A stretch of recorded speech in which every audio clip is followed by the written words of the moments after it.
नमस्कार साथियों, स्वागत है पीएच पाथो हब में। कैसे हैं आप सभी? उम्मीदें बहुत अच्छे होंगे। कल हम लोगों ने एक वीडियो डिस्कस किया था। हम लोगों ने उसमें ग्रुप जाना था किडनी फंक्शन टेस्ट के बारे में। ग्रुप होते हैं और ग्रुप के अंदर कौन कौन से टेस्ट हम लोग करते हैं। तो हम लोग फर्स्ट ग्रुप देख रहे हैं और उसके अंतर्गत बहुत सारे टेस्ट हैं, जिसमें पहला टेस्ट हम लोग देख रहे हैं determination of serum plasma, serum या फिर प्लाज्मा, या उसमें हम लोग क्या देख रहे हैं, यूरिया नाइट्रोजन, जिसे हम लोग ब्लड यूरिया नाइट्रोजन भी बन के नाम से भी जानते हैं। तो सबसे पहले हम लोग ये टेस्ट देख रहे हैं, सीरीज़ शुरू कर रहे हैं। जो लोग नए हैं उनसे रिक्वेस्ट है कि आप प्लीज़ चैनल को सब्सक्राइब कर ले, ताकि ऐसे शॉर्ट वीडियो आप लोगों को समझने वाले वीडियो आसानी से उपलब्ध हो पाए, और ऐसे ही रेगुलर मैं अपलोड भी करता रहूँ। क्लिनिकल सिग्निफिकेंस की बात करते हैं। जब आपके ब्लड में यूरिया नाइट्रोजन बढ़ जाता है, एलिवेटेड हो जाता है, तो 3 कंडीशन देखने को मिलते हैं: pre renal condition, renal condition and post renal condition. Pre renal में आप लोगों को diabetes mellitus, dehydration, cardiac failure, haemostasis और सीवियर बर्न्स या फिर हाई फीवर के केस में ये प्री रीनल कंडीशन आते हैं।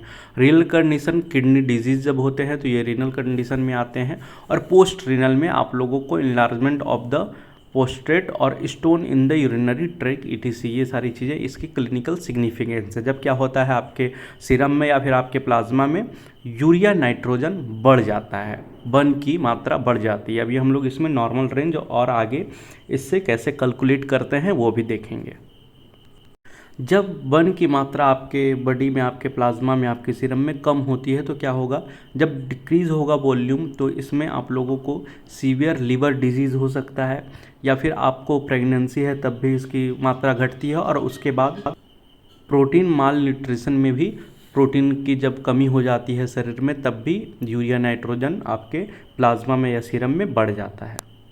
तो हम लोग जिस मेथड से कर रहे हैं उसका नाम है birth-Lyot reaction method. Normal range अगर बात करें बर्थ से 1 ईयर तक में 4 से 6 mg/dl।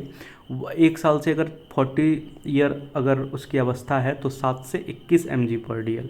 और अगर 40 से ज़्यादा की एज है तो लेस देन 100 mg/dl होना चाहिए। तो ये आप लोगों को नॉर्मल रेंज है, आप याद रखिए। और मेथड का नेम जरूर याद रखिए, कई बार आपको एग्जाम में पूछा जाता है। जनरली 2-3 मेथड से हम लोग टेस्ट करते हैं, दूसरा मेथड भी मैं नेक्स्ट वीडियो में आप सभी को बताऊंगा। आगे अब हम लोग प्रिंसिपल देख रहे हैं।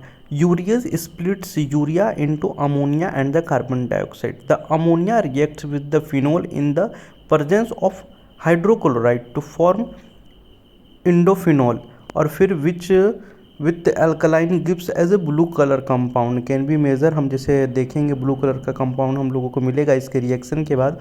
और हम लोग फोटोमीटर में या फिर क्लोरीमीटर में 546 nm पर हम लोग ग्रीन फिल्टर देखिएगा, और उस ग्रीन फिल्टर में हम लोग इसे देख लेंगे।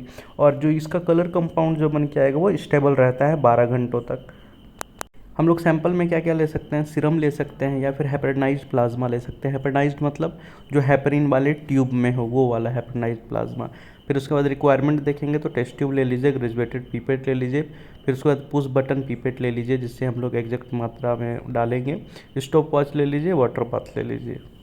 अब इस चार्ट को देख लीजिए, 3 तरह के टेस्ट ट्यूब लेने हैं। पहला टेस्ट स्टैंडर्ड ब्लैंक, ये पूरा बायोकेमिस्ट्री टेस्ट में इसी तरह से चलेगा। एक टेस्ट ले लीजिए, एक स्टैंडर्ड ले लीजिए, एक ब्लैंक ले लीजिए। अब जैसे जैसे मात्रा बताई गई है, बफर रिएजेंट लेना है आपको 0.5 ml में, सब कुछ लिखा हुआ है। फिर 20 ग्राम/dl में आप लोगों को 37 डिग्री से 10 मिनट वाला वो स्टैंडर्ड आप लोगों को मिलेगा, वो ले लीजिए। फिर फिनॉल रिएजेंट ले लीजिए 1.0 ml। फिर इसके बाद ऐसे ही सब आप डिस्टिल वाटर भी तीनों में 5.0, 5.0, 5.0 ml करके डाल लेंगे। उसके बाद आप नेक्स्ट में इसमें कैलकुलेशन बता देता हूँ। इस चार्ट को याद रखिएगा, इम्पोर्टेंस यही है, यही आपके दिमाग में रहना चाहिए। तो ये फिर ये पूरा टेस्ट हो जाएगा। नहीं तो फिर हमें क्या करना पड़ता है, टेस्ट को याद रखना पड़ता है। को आप लोग अपने फ़ोटो में, अपने कॉपी में ज़रूर बनाएं।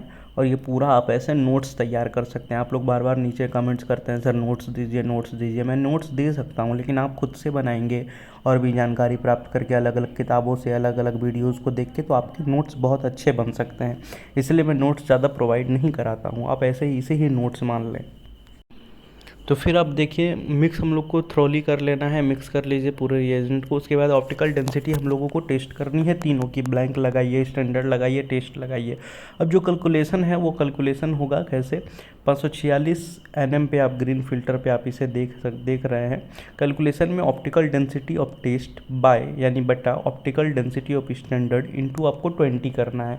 तो mg/dl में आप लोगों को ये रिज़ल्ट दिख जाएगा, और रिज़ल्ट जैसे ही दिखेगा आप इसे रिज़ल्ट आराम से आसानी से दे सकते हैं, और नॉर्मल रेंज में आप इसे मैच करके देख सकते हैं, एलिवेटेड है या फिर डिक्रीज़ है या फिर इंक्रीज़ है, जो भी आपको दिखे आप उसे आराम से देखकर बता सकते हैं।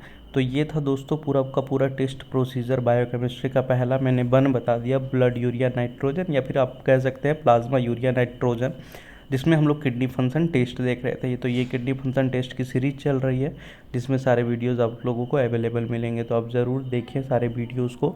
और इसके बाद कौन से टॉपिक में आप चाहते हैं, माइक्रोबायोलॉजी चाहते हैं, हिस्टोपैथोलॉजी चाहते हैं, मैं सारे वीडियोस अपलोड करूँगा, आप नीचे कमेंट करना ना भूलें।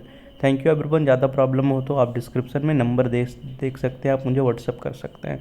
सिलेबस चाहिए या फिर नोट्स चाहिए, आप उसके लिए भी पूछ सकते हैं। Thank you everyone.